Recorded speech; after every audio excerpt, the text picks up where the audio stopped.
I mean, I would say, and it's something that I've been telling myself more and more as I go down different avenues, playing wise, band wise, being in different musical situations, is just stay in your lane and keep looking forward. The more you can do that and know your place and know when to speak up and know when to shut up, you know what I mean? Not get yourself in trouble. Something I'm still learning about, but something that I think is so inherent, and appropriate and necessary for anybody that's trying to work more and do the gig thing and be a working musician. If you can stay in your lane and make a name for yourself through doing that.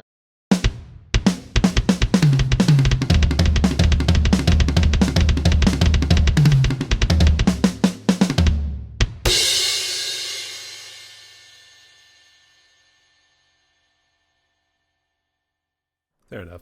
Yeah, that's pretty much in terms of like how you want to like do your videos too. You want to make sure you have the quality, and so much of like just pumping out videos every week. Yeah, And then like the quality of the video is not really the greatest too, and it's like that turns exactly. people off.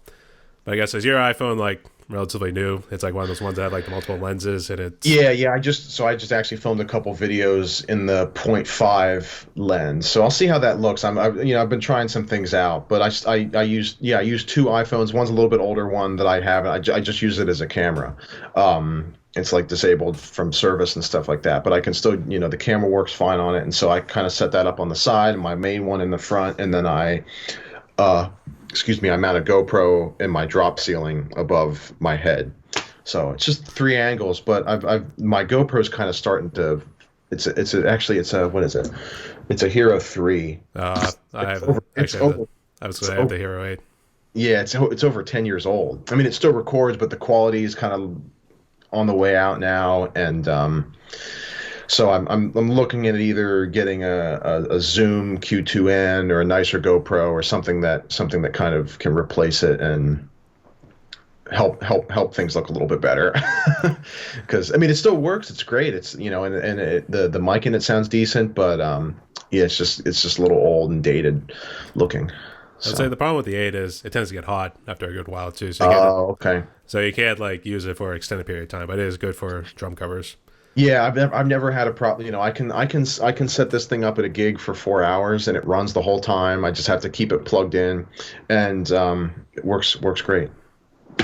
Yeah, I would say the same, but I think the battery I think is a little shot for mine because I think I've always plugged it in after I got to like a certain point, like say 30%, for instance, whenever it's Yeah. starting to get a little bit low, and I'm not sure if that messes with it in some way, but it still does the job. I just need it Hmm. for just those 5 minutes, and hopefully I get it right on maybe the first or second take, because sometimes I screw up on the first one. Yeah. Well, I mean, they're So great to hide if you don't want to have cameras and other, you know what I mean? Like if you don't want your cameras to be seen in other angles and stuff like that, they're a great way. I used to put that one on the floor. I was doing four angles for a little bit, and I used to put that one on the floor right behind my feet. And I mean, you could never see it or anything. So, I want to say, yeah, I actually did mine as a floor cam at times too. That's pretty much the same one I use, but I would have gotcha. two. Yeah. So I have to do the take all over again this time, just showing what my feet are doing. So, Yeah. which is fine. I mean, if I know the song pretty well, then I Hmm. think I'll be able to get it down too. So, but you have mentioned about some of the groups you have been a part of. So I guess walk us through the groups you're currently a part of. So currently, my main sort of gig is with this wedding band company that's out of Philadelphia. It's called EBE Talent. The band that I play in with the company is called Paris. I've been in this band for a little over a year now. I started with them in March of 2022, and we work almost every weekend. A gig or two almost every weekend, through kind of the wedding busy season. We just started back up in mid-April, and we have kind of gigs almost every weekend through the beginning of June, and then we have a couple off, and we have a bunch in July and August, and then it's like every weekend through the fall when there's weddings happening. So that's been my main gig with them, and I kind of help lead rehearsals and stuff now too, some MD positions or responsibilities in that band. But it's a lot of fun. It's a 12-piece band. We have five singers and a guitarist, full rhythm section, guitar, keys, bass. two horns, and a violinist. So it's a lot of fun playing with them. It's a lot of newer top 40 and all the kind of wedding classics that you hear all the time. So that's kind of been my main, like my bread and butter tail gig. Outside of that, I play with this vibraphonist in Philadelphia called Oliver Mayman. He has a vibraphone trio that I've been playing with pretty regularly, and we just gig around the city. And so it's just bass, vibraphone, and drums, and we have a lot of fun playing jazz standards and stuff like that. And kind of outside of those two groups, I am involved in some other side projects with some different artists and bands. A singer named Sadie Lee, who recently was on American Idol the first couple rounds a couple years ago. I do gigs with her every now and then, and another singer-songwriter named Julia Pratt. She's from Philadelphia as well, and I just have started recording some stuff for her and playing some gigs with her. So just some side stuff, but kind of the Vibes trio that I play with, and the wedding band are the two main. A lot of other stuff is kind of side pickup gigs. I do a lot of different work with other jazz artists in and around Philly that if they're looking for someone to do a gig or something like that, we'll put it together and do it. So I was gonna say, does Philly have its own little version of what Nashville's Broadway is like? Not really. I mean, there's a couple jazz clubs that are in Center City, Philly. But it's definitely not like music on every, in every venue on a couple, through a couple blocks. But Chris's Jazz Cafe is one, and Time and Heritage. They're all jazz clubs kind of in and around the same area and within okay walking distance. But yeah, it's definitely nothing like Broadway in Nashville. That's a whole different thing. But yeah, a couple different jazz clubs that you can go to and that I've played at before and stuff like that. So that's pretty sweet. Yeah, I was gonna say, because I've always driven by Philly, so I never really know like what downtown Philly is like too. Even though my brother-in-law, he's always been a Flyer fan, even though he grew up on the New Jersey side of things.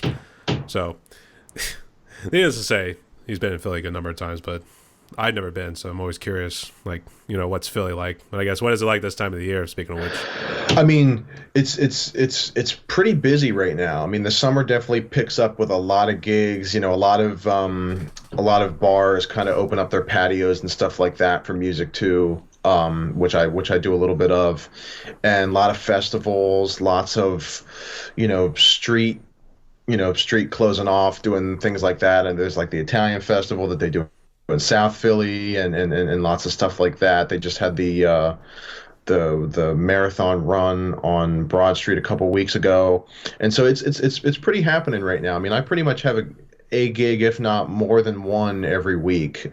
With this Vibes trio, actually, we've been doing a pretty steady jam session at Chris's Jazz Cafe, which is in Center City. It's one of the kind of top jazz clubs in the city.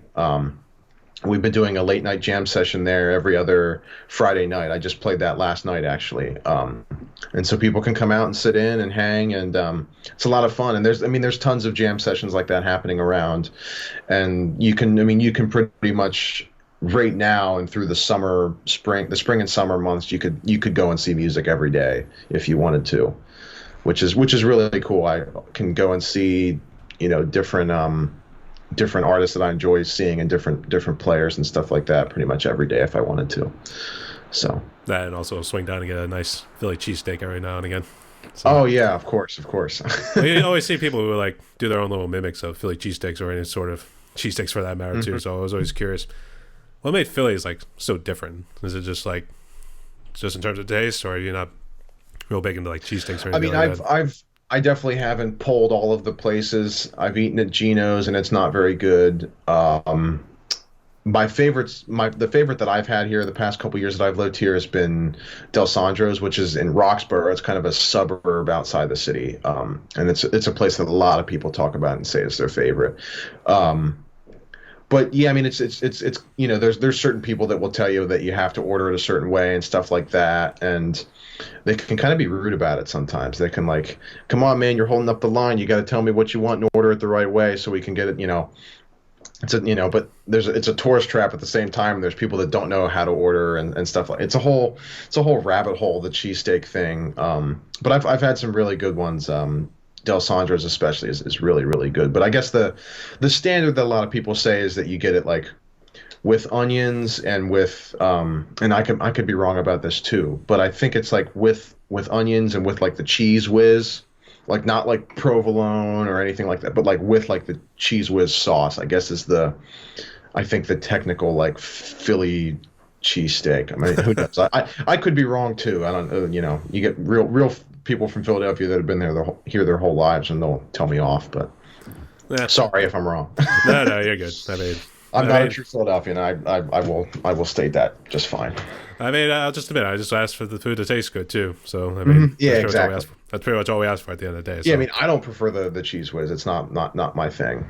It's processed cheese from the factory. Yeah, exactly. So. Like I'd rather just some provolone or whatever. But let's just say like they stuff it with all the bad stuff too. Which yeah, exactly. So, I forget the technical names, but you know what I'm talking about. So yeah. All right, so let's see where we're at right now in terms of our little script. You know, I didn't ask because you didn't mention about your cameras. I guess what sort of software do you use to put your videos all together? I use Final Cut Pro to edit everything. Oh, you're a big Mac user too. Yeah. It's just been the easiest. I mean, I have my iPhone and my iPad synced to it and everything. I can just airdrop the videos right in. So that's what I've been using for the past couple years. Before I was using iMovie. But yeah, once I kind of when I got my MacBook when I was a freshman in college, I got like the student package that had all the programs that you could like when you ordered the computer, you could order it to come with all these programs on it. So I ordered it to come with, and it was like a student package. It was a really great deal and it came with Logic, and it came with Final Cut Pro, and it came with Main Stage, and it came with all the document, programs and all that kinds of stuff. So I use Final Cut Pro now to edit everything, and I use Logic to mix. I admit I had to buy Logic separately too, but I think when I got this new computer, I was able to get Final Cut Pro to come with it, even though it was couple extra, $100 extra. So. Yeah, it's pretty, and especially like knowing how to use iMovie already, it was easy to switch to Final Cut Pro. And the great thing about Logic is that you only pay for it once. It's not a subscription based thing like Pro Tools is or some of the other programs. It was something like that. I don't know in terms of like the other ones. I thought everyone else was like one time payment and like one done. Some of them have switched, but some of them aren't. And I know like programs like Finale, like some of the notation softwares are still subscription based. Some of a lot of plugin softwares and stuff like that are subscription based. Like if you wanted to get, processing programs and plugins for your DAW, it's like a subscription based thing. I'm not as hip to some of it, but just because Logic's been fine and I'm cool with everything that's in it, and I honestly don't have enough computer storage and processing power to get a whole lot of plugins and stuff like that. So I just use everything that's in Logic. It works well enough for what I'm doing. I have a couple external processors, but I use them occasionally if I want to. So I was gonna say, how tech savvy are you really? I mean, I'm not super savvy, but I've grown up with computers, so I'm not.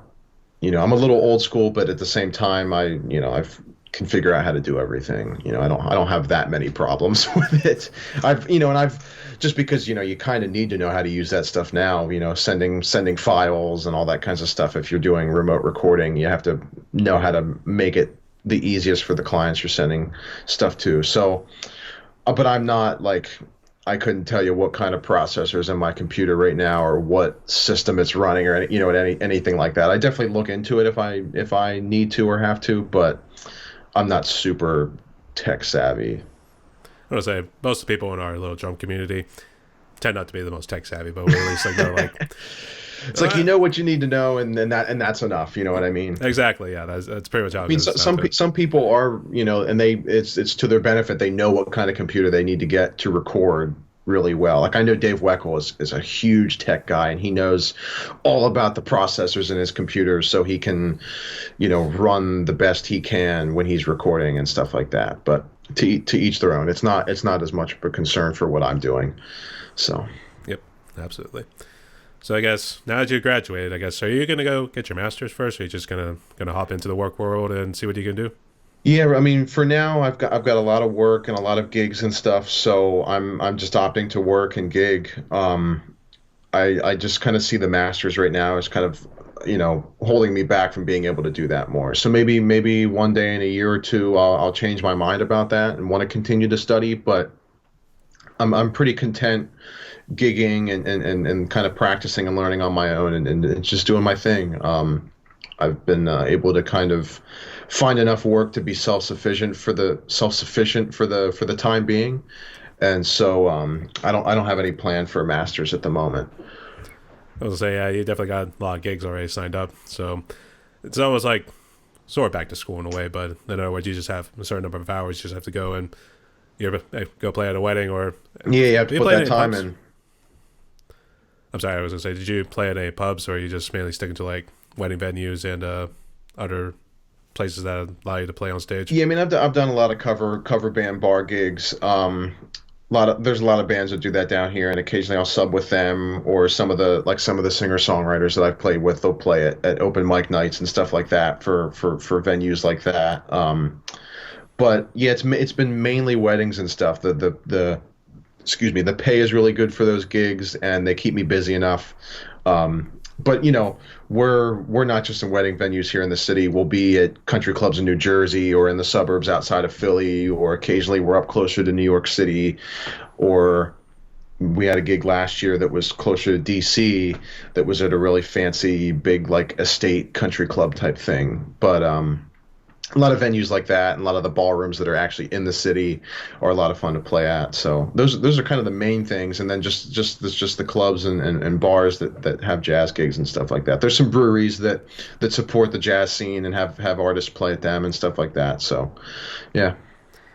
I was like, yeah, they got you all over the place too, but it seems all on that little section of the East Coast too. So Yeah, pretty much. Yeah. I mean, the the wedding gigs are an occasional travel. Maybe once or twice a month will be, I'll be like driving somewhere. But usually it's like I can take the subway to my gigs pretty easily, which is really nice. I see. And best luck going forward on your journey as you now pass graduation. Now you Yeah, enter into thank the you. free world. So, yeah. So It feels good, although it's daunting, but feels good. Yeah. absolutely. So, all right. So this next question does deal with COVID, and then we'll get into some fun questions right there, and then we'll get close to wrapping it up Yeah. since we have Great. talked for a good hour here. So hmm let's to jump into COVID, which I don't know how bad did COVID impact you, your family, and a community too. Um. So I'm gonna try and chronicle it the best I can. I mean, it shut down. I was a freshman in college when COVID hit. I was just halfway through my second semester and was kind of finally starting to have my feet planted. I was starting to get to know more people, and I was jamming with friends that I was finally getting to kind of get close with, and then we all up and left.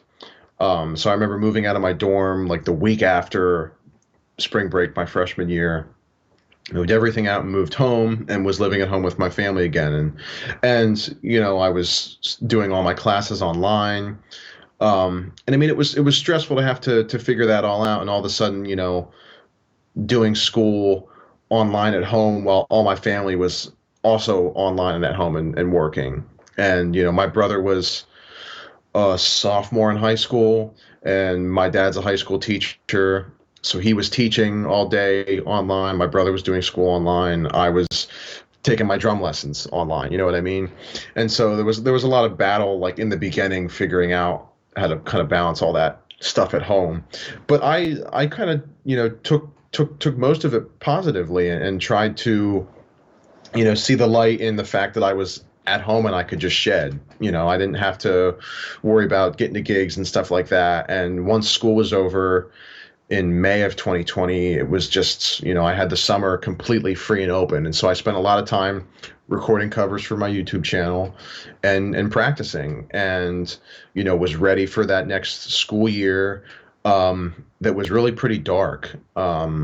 The my sophomore year, which was fall of 2020 into the spring of 21, I moved back to Philadelphia because the way Temple handled things was, at least for the music department, you were still having we still had our ensembles in person and our lessons in person, but everything else was online. So I was basically here, and once a week I would trek up to the music building and have my ensemble rehearsals, and then I would go back to my apartment and I would go practice and I would go back to my apartment and just sit on my computer all day. So it was it was tough to be at college but not really be a college student in all the other aspects of being a college student. I wasn't really hanging out with a lot of friends. I wasn't really doing a whole lot aside from practicing and rehearsing with my ensembles for a grand half hour recorded performance where everybody was 6 feet apart and behind,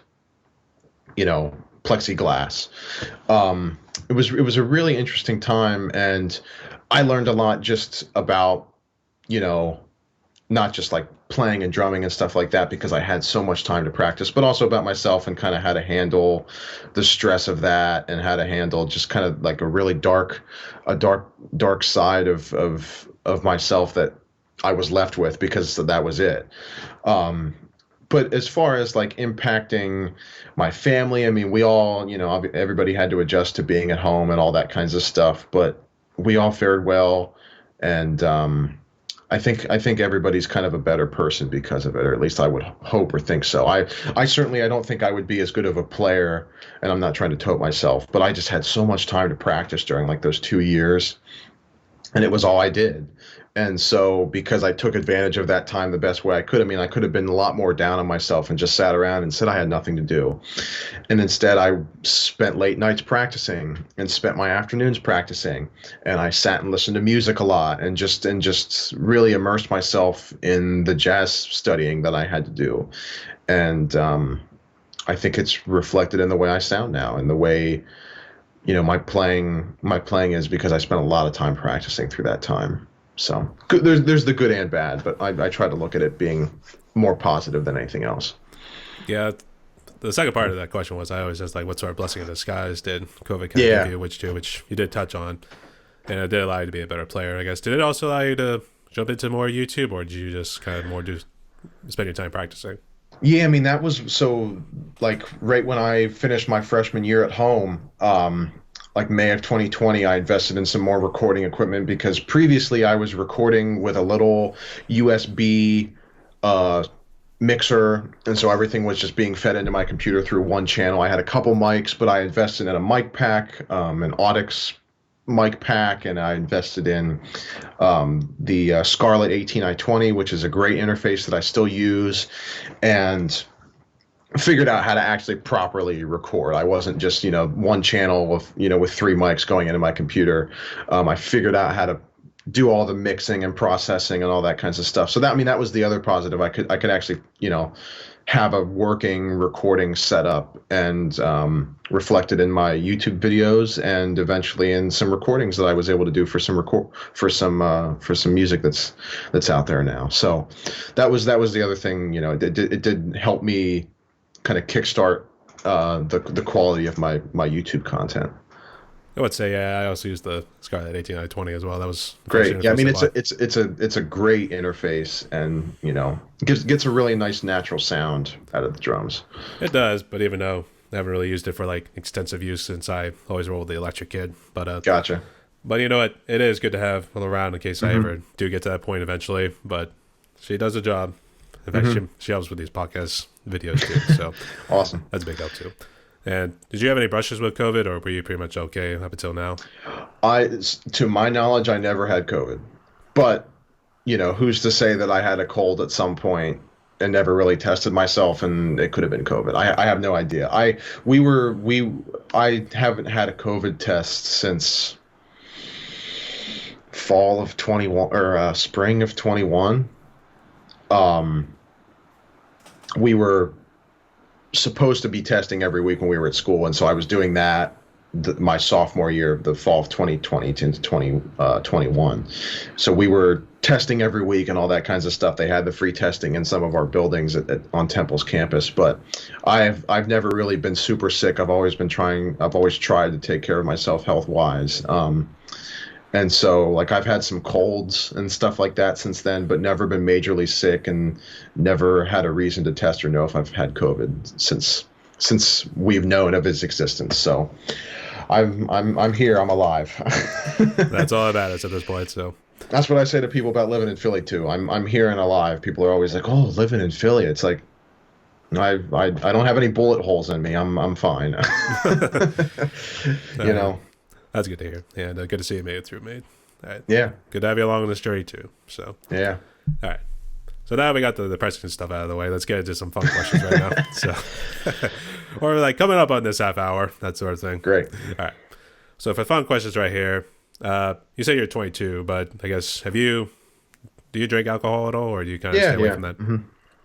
I guess which one would you say is your favorite drink? My favorite alcoholic beverage, I'll give like a cocktail. My favorite cocktail is probably like a Moscow Mule, and then my favorite beer right now is actually a Philadelphia brewery, Yards. If people have ever heard of Yards, they have a great, it's called the Level Up. It's a tropical hazy IPA. It's really good. That's probably my favorite beer right now. So I would say for Moscow Mule, I think I tried it once. Yeah. And unfortunately, I think it's an acquired taste, to be honest. Yeah. Even though I think it's. I mean, it depends on how strong you mix a drink too. You know, that can leave a lasting impression. I had a Manhattan once, and I don't know if I'll ever have Manhattan again because it was so strong and terrible tasting. It must have been the same way, yeah. Because I think it was a bit strong for me too. Yeah, maybe that's how they make them. I don't know, but anyways. All right. And favorite non-alcoholic drink? Oh, probably just a straight Coca-Cola. You're a Coke man. Wrong with it. Yeah.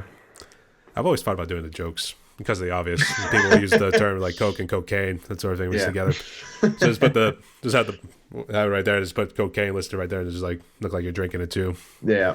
I was also thinking of doing it as a joking drum short, to be honest. Just to be like, well, I need something to get me into the drumming mood. Yeah. I mean, surprisingly, you know, if I've got a late gig, I can drink a Coke and get through the rest of a gig or something like that. Probably better than coffee, but I don't know. I guess you can debate about that too. You know, for some reason, Mountain Dew would keep me up at night. If I had it like even at 6, I mean, I'd feel like I'm alive and kicking it at even past 10 o'clock going into midnight, to be honest. Yeah, true. So I don't know. I think it works wonders. So probably recommend it if you wanted to try to kick it past midnight, to be honest. So gotcha. All right.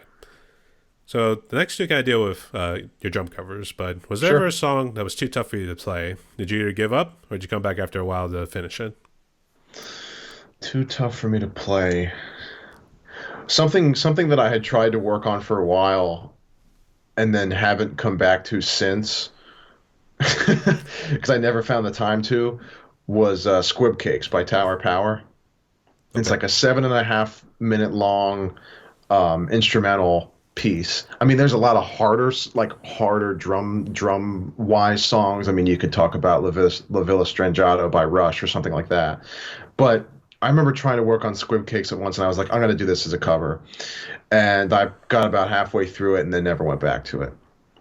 I just need to bite the bullet and get the rest of the way through it. But just because a lot of it's improvisation, so trying to cop the whole, like David Garibaldi just grooving out and kind of following, a really long guitar solo and then a really long organ solo. I just never gotten the whole way through it. But that's one. Another one that was really hard that I just spent a lot of time on and was back and forth and finally did it was Toto? Night Sprite by Chick Corea. Okay. I want to say a lot of people have also said Rosanna from Toto for some reason. So yeah, Rosanna's a hard one. I've never covered that one, but it's on the list to do at some point. I tell people it's like, oh yeah, it's on the list. I've got a huge long Spotify playlist of stuff that it's like I will cover this at one point, and that's one that I played that live with some bands before, but never like sat down note for note, learned it and did it for a cover. But one day, hopefully. All right. So best of luck going forward on those two songs. So. Right. And which drum cover so far that you have done in your catalog is your favorite? Oh, can I go look at my YouTube channel? I'm just kidding. I was going to say if you want to now, but I'm not too sure how that will work. We'll get the awkward pauses. one of my favorites. I mean, it might be Night Sprite. When I did, it's a great kind of fusion tune by Chick Corea with Steve Gadd on drums, and I really took the time to learn all his drum fills and grooves on that one, note for note. And there's a great drum kind of fill solo at the end. That might be one of my favorites. It's definitely not my most popular, but definitely one of my favorites. You know, it's always like the song that gets the most views, and I think it's the least one you would expect it to be. Yeah, I know. Some of mine, it's like okay. I mean, I barely put any effort into that one. I don't want to say I barely put any effort, but like I didn't think that you know I could have spent and then it's like I could have spent more time on that one. It probably could have been even better, and who knows if it would be doing better on views or not. But anyways, True, but we'll leave it up to the audience to yeah, exactly. determine the analytics for They us. like it. I'm cool. All right. And the last one here is, what is currently your favorite song or a song that you've been listening to a good bit recently? Oof. I mean, recently I've been spinning some Steve Winwood. I said I've been checking out Jared Robinson and his drumming on the Back in the High Life Again record is really really great.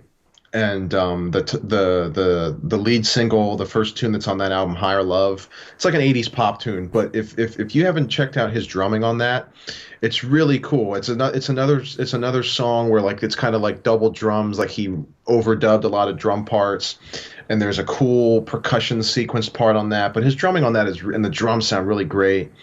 That's one I've been listening to a lot recently. But if I had to pick a favorite song, would probably be "Make Me Smile" slash "Now More Than Ever" by Chicago. Not the entire. And I have to be specific because there's a couple different versions. Not the entire Ballet for a Girl in Buchanan, which is kind of one of the sides from Chicago 2 that has "Make Me Smile," and then it goes through all the different movements with "Color My World" in the middle. But the full version of "Make Me Smile" that's at the top of that arrangement, and then "Now More Than Ever," which is at the end, that they splice together. It's on a couple of the greatest hits packages that they've released, but not because there's also a version that's just "Make Me Smile," which is a single, and that version's a little bit different. They cut out Danny's drum solo that's at the end of it, and they kind of cut the little trombone ending solo that's there too. So that's one thing. That's one of the tunes that's my favorite. The way it's arranged, the way the band sounds, the way Danny plays. I'm biased as a Danny fan and as a drummer. That's one of my favorite songs. The way that song is crafted and put together, and the way the drumming is on it. It's really something. But it's that specific version. I have a cover of it on my YouTube channel, but not the single version and not the entire suite that's on the Chicago 2 record. But specifically the "Make Me Smile" slash "Now More Than Ever" is probably one of my favorites. Let's say it's going to be the tweener version, I guess, if we want to call it Yeah, that. So. exactly. Yeah. All right, fair enough. Middle. All right, so that's pretty sweet. All right, so Tate, we're almost near the end of my podcast right here. Did you have any Awesome. questions for me or any shout-outs, final words you want to get before we jump into the last question? I don't think any shout outs. I mean, if you're in the Philly area, I would love to say hello at a gig to anybody that's watching. Or Brian, if you ever find your way through seeing family or anything like that, would love to see you out at a gig. I try to keep my website, which is if you just look up Tate Berkey or on Google, or I have it linked on my Instagram. And YouTube. I try to keep my website as up to date about my whereabouts. I put the private wedding dates on there too for people to see, just I don't know, in the event that they want to book me for something and they want to look at my calendar first. I have that all as up to date as I can. Sometimes I get some last minute work that I don't get a chance to put on there, but check that out and more gear info too. That's kind of where all that's housed on my website. Of course, my YouTube channel, which is just my name, Tate Berkey. Same with my Instagram handle is Tate_Berkey.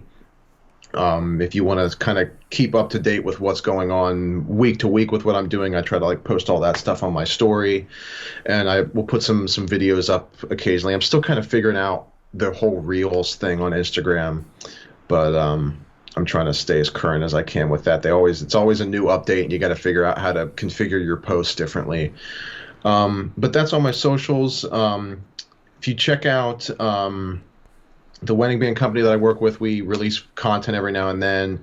If you're looking to hire a wedding band, EBE Talent is the name of the company I work for, and the band name is Paris. So you look that up on YouTube or on Google and find the website that we're on.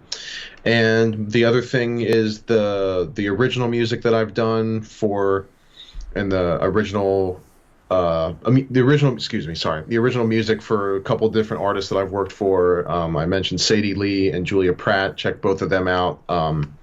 Occasionally, I play gigs with them, and then also the original project that I was a part of that we're hoping to continue soon is called Royal Reckoning. It's another band that's like we don't really play live gigs, but it's basically a creative sort of outlet for myself and a couple other musicians that I know from back home. The singer and writer for that project, his name is Will Corson. He's a great guy. He's from Brighton, actually, so he's an interesting character, but a really fun guy. And our nickname for him is King William, since he's from Brighton and has some royalty in his blood. But he's the writer and kind of producer and kind of the spearhead of this band that we call Royal Reckoning. And it's myself and a guitarist that's a good friend of ours. His name's Mike Smathers, and Adam Sorber, who plays keyboards and kind of helped us record everything. But we have an album on Spotify. If you look up Royal Reckoning, the name of the album is The Illusion.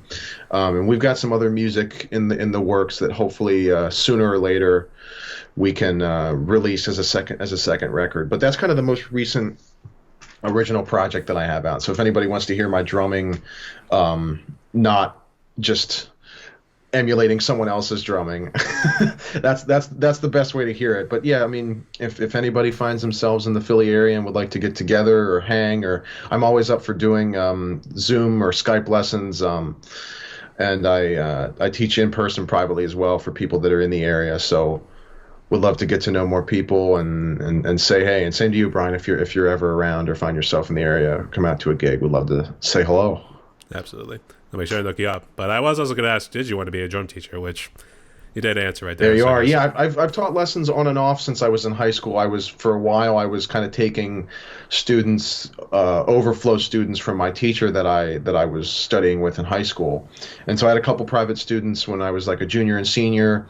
And then when I got to college, I kind of stopped. And when I was home for a while through COVID and everything, I was teaching at a drum studio in Williamsport, Pennsylvania, called Epic Percussion. And I was doing some private lesson, like drum set lessons with them, and also working with a couple drum lines that they work with. And now I independently work with a couple different drum lines, and I'm hoping to get back into teaching private lessons a little bit more. I just kind of signed on with Philadelphia Drum and Percussion, which is a drum store that's in Fishtown here in Philadelphia. And so I'll be teaching private lessons there as I get students, and I'm always open to do stuff on Zoom as well. I'm always happy to share what I know and what I can with people. So I don't know how well it does on Zoom and Skype, to be honest, because I think I heard a little bit of a mixed reception on that. But like I said, to each his own too. So yeah, I mean, if the Zoom thing's definitely more like more one-offs, but if people want to do weekly lessons, I'm more than happy to accommodate and do stuff like that. I always enjoy getting to be as personal as I can and help people with what they want to learn. But definitely it's Zoom is definitely more for someone that has already been playing or is looking to do more specific things with their playing. Because it's definitely like I can't sit and play along with you, and you know what I mean? It's more like I can listen to you play and then give pointers, or I can play something and then you can see how I'm playing it or whatever. But definitely for someone starting out, there's nothing that can replace being in person, sitting next to the student and playing with them so they can really see how your hands are moving and read the same sheet of music that you're reading and stuff like that. So I see. So best luck going forward on your journey they made. But thanks, man. We do got the last question right here. So awesome. So given what COVID has done, and I think these days people need some sort of hope, especially with all the noise that's going in and around here too. So what sort of message of hope could you give to musicians and people out there? I mean, I would say, and it's something that I've been telling myself more and more as I go down different avenues, playing wise, band wise, being in different musical situations, is just stay in your lane and keep looking forward. The more you can do that and know your place and know when to speak up and know when to shut up, you know what I mean? not get yourself in trouble. Something I'm still learning about, but something that I think is so inherent, and appropriate and necessary for anybody that's trying to work more and do the gig thing and be a working musician. If you can stay in your lane and make a name for yourself through doing that, is really helpful. And as far as the hope aspect of that, just knowing that staying in your own lane will get you there, and that don't try and be someone else that you're not. Always stay true to your voice, because there's a lot to be said for emulating other people. I mean, I do drum covers all the time, so I'm always emulating other drummers, but you're never going to be at that 100% sounding like someone else. You can get really close, but your voice is still your voice. It's not like my voice is still my voice. I can try and emulate someone else's voice and do a caricature of them, or do an imitation of someone else's persona or voice, but it's still going to be me. You're always going to sound like yourself, and knowing that and staying in your own lane in that way is kind of the best thing I could say for people that are looking to continue their musical career, pick it up where it left off, start one. Just know what you want to do, and stay in that lane. And it's okay to change lanes. I'm at that area right now. I've got lanes that I'm in. There's things that I am still looking to navigate, but always looking ahead, and you know not being afraid to ask for help in those navigations, but know where to stay in that lane, and keep things moving is great. Absolutely. Spoken like a true prodigy. I Always don't know got to if I drop call that line, myself to be a honest. prodigy, So, but all right. That's pretty sweet. So, Tate, we've reached the end of my podcast right here. Did you have any final words or anything we want to say before we officially close? No, man, I'd just like to thank you for having me, and thanks to everybody for checking it out and for listening in. I appreciate it. Is this one of your first interviews you've done, or have you done a couple so far? I've done a couple. So I did some stuff on Earl's channel before, Earl Bennett, which people should go check out. We did a couple great conversations on his channel. We did one talking about Danny Seraphin and some other stuff. But this is kind of my first like solo interview type thing. The stuff with Earl was more like a conversation between two drummers, just hashing stuff out and talking about things. But this has been one of my first interviews, so I appreciate the outlet. It's great. I do have to say with Earl, me and him did Carry On Wayward Son by Kansas, and Oh, awesome. well, the funny thing was his Great video song. was already shot. Like he already used that in, I guess, one of his Oh, okay. way back when drum covers, whenever he did the song. And unfortunately, I had to kind of play over top of that too. So needless to say, it was a bit of an endeavor, but we at least got it out of the way too, and turned out pretty Him and I awesome. always talk about doing a collaboration, and we still haven't gotten to it. We've talked about it for the past couple years now, but hopefully one day him and I can do a video together. But yeah, I've done some stuff on his channel, and talked to some other people, but this is kind of the first official. So I appreciate you having me on. I would say Sean Woodley, since you are friends with him, he does his own little podcast as well. So maybe see if Okay. you two can get together and maybe. I think I've seen that before. Yeah, I'll have to reach out. So shout out to Sean right there. Hopefully help you Yeah. out there, Sean. So, all right. So, Tate, this is officially the end of my podcast right here. And you did mention about your website and I guess other social media with Instagram, YouTube, and Facebook. Is there any other way people can reach you?